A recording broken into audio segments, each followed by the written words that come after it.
if you're doing a French press, regardless of the coffee, you want to have a medium coarse or even a coarse grind to it.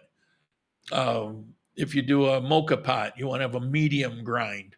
If you're doing an espresso, you want to have a fine grind. And all of those things matter.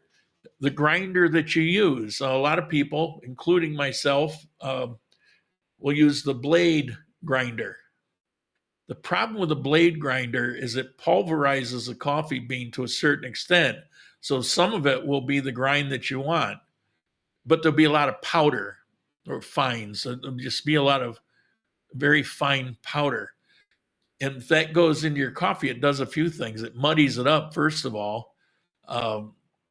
Even filters, it's hard to capture some of them because they're so fine.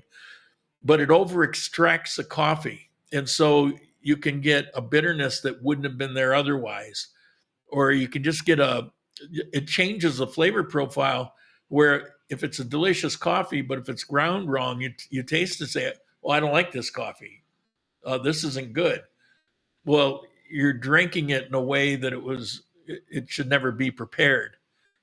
So grinding coffee for the right situation, the grind matters depending on how you plan to prepare it.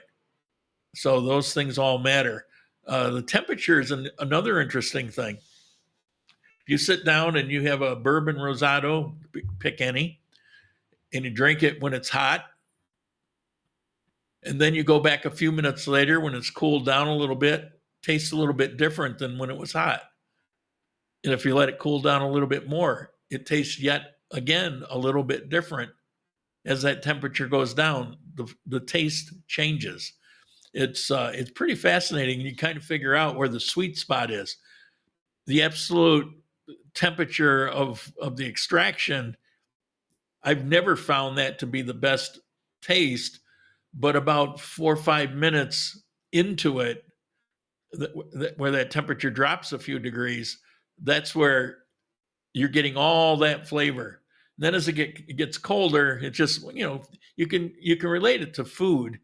The food has its peak temperature. You don't want it so hot you're burning your mouth, but you want to have it hot to where all the flavors are there. And as it gets cold, maybe it gets, it gets greasy. It's just not as good.